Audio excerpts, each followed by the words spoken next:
안녕하세요. 다시금 새 생명을 선물로 허락하신 하나님을 찬양하며 기도를 또 하루를 열어가겠습니다. 다 같이 기도합니다. 전능 없신 아버지 하나님 감사합니다. 이 아침에도 변함없이 깨어있어 하나님의 말씀을 청종하며 또 하루의 삶을 영위해 갈 수 있도록 은혜 베풀어 주시오니 감사합니다. 이 시간도 허락하신 말씀 앞에 우리 모두가 믿음으로 반응하여 하나님의 영광을 드러내는 축복의 한날이 되어지기를 소원하오며 예수님 이름으로 기도하옵나이다. 아멘. 이 시간 우리에게 주신 하나님 말씀은 사무엘상 15장 4절로 9절까지 제가 읽어드리겠습니다. 4절입니다. 사울이 백성을 소집하고 그들을 들라임에서 세어보니 보병이 20만 명이요 유다 사람이 10,000명이라. 사울이 아말렉 성에 이르러 골짜기에 북병을 시키니라. 사울이 갠 사람에게 이르되 아말렉 사람 중에서 떠나가라.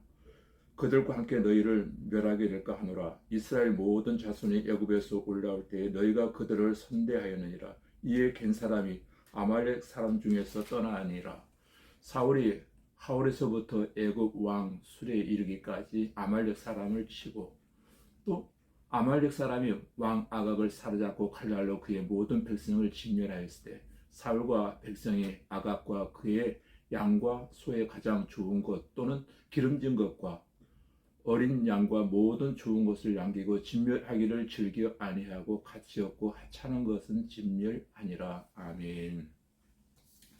네, 여러분 이 시간 허락하신 말씀을 통해서 선택의 기로에서라고 하는 주제로 하나님의 말씀을 강론할 때 이 말씀의 의미를 한번 삼가 조심하는 가운데 깊이 상고해 볼 수 있는 귀한 은혜의 시간이 되어지기를 주님의 이름으로 기도드립니다. 여러분, 사울 왕의 이야기에는 하나님 앞에서 가장 중요한 것이 무엇인지를 우리로 하여금 생각하게 합니다. 또한 하나님 앞에서 가장 중요한 것은 우리들이 중요하게 여기는 스펙이 아니라 하나님 마음에 드는 사람이 되어지는 것입니다. 여러분 모두가 하나님의 마음에 드는 사람들이 되어지기를 원합니다. 오늘 본문은 사무엘이 사울을 질책하는 장면에서 시작이 되어지고 있습니다. 근데 그 질책이 사울의 과거를 돌아보라는 것이죠. 사무엘이 이르되 왕이 스스로 작게 여길 그때의 이스라엘 지파의 머리가 되지 아니하셨나이까. 여호와께서 왕에게 기름을 부어 이스라엘 왕을 삼으시고 17절의 내용이 그와 같은 내용입니다. 사울이 왕이 될 수 있었던 것은 스스로 작게 여길 때, 겸손할 때였죠. 스스로 보잘것없는 존재임을 하나님도 알고 사울도 알 때 하나님께서는 그를 높이 세워주셨던 것입니다. 문제는 오늘 사울이 자신을 그렇게 생각하지 않고 있다는 사실입니다. 보십시오. 하나님이 그를 세우신 이유는 그를 사용하시기 위함인데 그가 스스로 하나님께 의지할 필요가 없다고 생각하는 순간 하나님이 그를 쓰실 수 없게 되어지고 만 것입니다. 그러므로 그 자리에 사울을 더는 도와줄 수 없게 되어진 것이지요. 오늘 사울의 이야기를 보면서 우리가 복음 앞에서 내 자신을 한번 반추해 볼 수 있는, 되돌아볼 수 있는 귀한 시간이 되어야 할 줄로 믿습니다. 하나님께서 우리를 쓰시려고 부르던 때의 모습이 그대로 지금까지 남아있는지를 한번 생각해 보십시다. 오늘 우리가 하나님의 도구가 되지 못하는 이유는 하나님께서 우리를 버리심이 아니라 우리가 하나님의 도구가 되기를 거부하고 있지는 않는지 말입니다. 사울은 사무엘을 통해 옛날 이스라엘이 이집트에서 나왔을 때 이스라엘에 대적하며 괴롭히며 싸움을 걸었던 아말렉을 쳐서 그 모든 소유를 남기지 말고 진멸하되 남녀와 소아와 젖먹는 아이와 우양과 낙타와 나귀를 죽이라고 하는 하나님의 명령을 받게 되었습니다. 오늘 4절부터 8절까지 보시면 이 사울은 군사들을 총동원하여 아말렉을 치고 승리를 거두게 되어집니다. 그러나 사울과 그 백성들은 하나님의 명령을 온전히 수행하지 않았던 것입니다. 사로잡은 아말렉 왕 아각을 살려주었고 그 왕의 가축과 소유 가운데 모든 좋은 것을 다 남겨두고 가치 없는 것들만, 소위 말하면 하찮은 것들만 진멸했던 것입니다. 하나님으로부터 이 사실을 알게 된 사무엘은 사울을 찾아가려고 아침 일찍 일어났습니다. 그때 어떤 사람이 사무엘에게 말하기를 사울이 갈멜에 자기를 위하여 기념비를 세우고 발길을 돌려 길갈로 내려갔다라고 하는 것입니다. 우리는 여기서 사울이 하나님의 명령을 온전히 수행하지 않은 일과 그가 자기를 위하여 기념비를 세운 일이 결코 무관할 수 없음을 보게 되어집니다. 사울이 자기를 위하여 기념비를 세웠다는 것은 그의 마음속에 스스로의 힘으로 승리했다고 여기는 교만함이 자리 잡고 있다고 하는 증거일 수 있습니다. 그것이 하나님의 명령에도 불구하고 좋은 전리품들은 자기를 위하여 고스란히 남겨놓게 만든 동기가 아니겠느냐는 것입니다. 옛날 여호수아 때 이스라엘이 하나님께서 친히 견고한 성 여리고를 무너뜨려 주심으로써 가나안 진입에 성공했지만 아마지라고 하는 한 사람이 하나님의 명령을 어기고 전리품 중 탐나는 것들을 자기의 것으로 감추어둠으로써 그 다음 아이성 전투에서 참담한 패배를 맛보았던 역사 또한 사울은 모르고 있었거나 까맣게 잊고 있었던 것 같습니다. 사무엘이 자기에게 오는 것을 본 사울은 그에게 자기가 하나님의 명령을 수행했다고 보고했습니다. 그러자 사무엘이 물었습니다. 그러면 내 귀에 들려오는 이 양들의 소리와 내게 들리는 소의 소리는 어찌 됨이니까? 라고 물었습니다. 그러자 사울이 둘러대며 말했습니다. 그것은 무리가 아말렉 사람들에게서 끌어온 것인데 백성이 당신의 하나님 여호와께 제사하려 하여 양들과 소들 중에서 가장 좋은 것을 남김이요 그 외의 것은 우리가 진멸하였나이다. 여기서 이미 우리는 사울의 교활함을 보게 되어집니다. 첫째는 자기의 탐욕적 행동을 신앙적 목적에서 이루어진 것인 양 포장하고 있는 것입니다. 둘째는 자기가 한 일이 아니라 무리가 한 일이라고 발뺌을 하며 책임을 백성들에게 전가시키고 있습니다. 그는 사람의 중심을 보시고 속 생각을 꿰뚫어 보시는 하나님 앞에서 거짓말로 변명하며 사실상 하나님과 논쟁을 하고 있는 것입니다. 거짓과 교만이 더욱 커진 것입니다. 그때 사무엘의 단호한 답변이 떨어집니다. 오늘 보면 22절 말씀에 그 유명한 말씀이 등장합니다. 사무엘이 이르되 여호와께서 번제와 다른 제사를 그의 목소리를 청종하는 것을 좋아하신 같이 좋아하지 아니하시겠나이까? 순종이 제사보다 낫고 듣는 것이 수양의 기름보다 나으니. 아멘.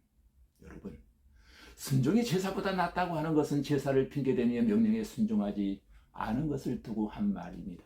제사, 곧 예배는 우리가 하나님께 드리는 최고의 의식 중의 의식입니다. 그런데 사울은 불순종의 죄를 모면하려고 제사를 위한 것이었다고 변명을 하고 있는 것입니다.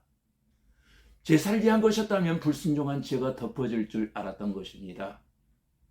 사울의 죄는 엄연한 하나님의 명령이 있었는데도 불구하고 그 명령에 순종하지 않은 것입니다.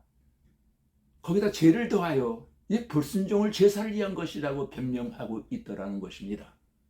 그래서 사무엘이 전곡을 찌르고 한 말이 순종이 제사보다 낫다는 것이고 듣는 것이 제사를 드리는 수양의 기름보다 낫다고 하는 것입니다.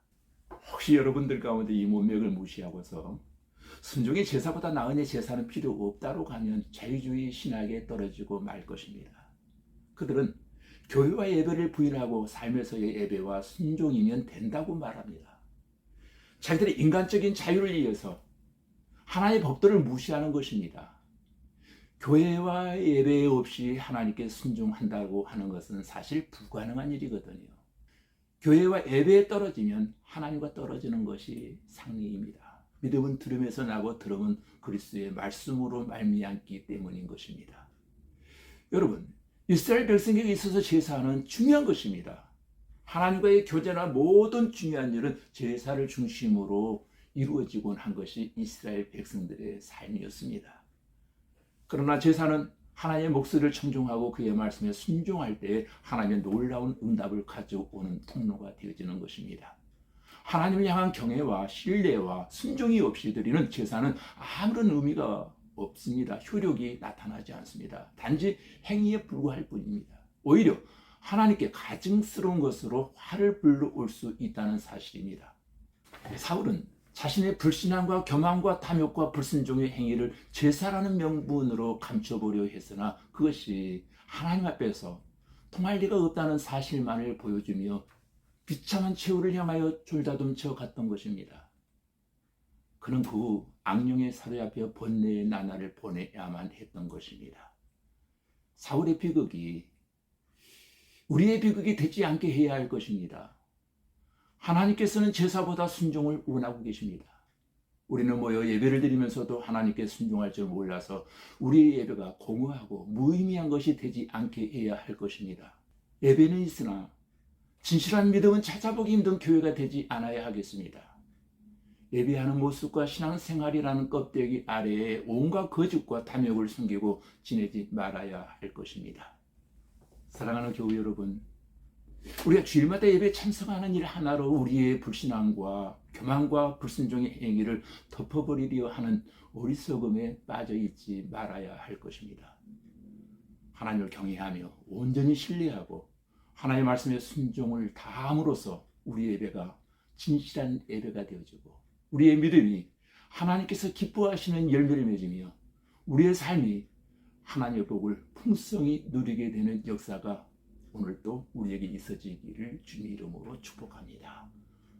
다 같이 기도드리겠습니다. 아버지 하나님, 사울이 자기를 위하여 기념비를 세워 그의 마음속에 스스로 힘으로 승리했다고 여기는 교만이 자리 잡은 것처럼 우리는 내 자신의 의를 드러내는 신앙생활을 하지 않게 하시고 교만이 내 마음에 자리 잡지 못하도록 늘 무릎 꿇어 겸손한 종들이 다 되게 하여 주시고 사람의 중심을 보시고 그 속 생각까지 깨뜨려 오시는 하나님 앞에 사무엘처럼 진실한 성도들이 되게 하여 주시옵소서. 하나님, 순종이 제사보다 낫고 듣는 것이 수양의 기름보다 낫다고 하였사오니 우리 모두 순종의 사람이 다 되게 하여 주시고 우리의 예배도 신령과 진정으로 진실한 예배로 하나님께 오직 영광만 돌리게 하여 주시옵소서. 오늘이 바로 그와 같은 성일이 되어지기를 원하오며 예수님 이름으로 기도하옵나이다. 아멘.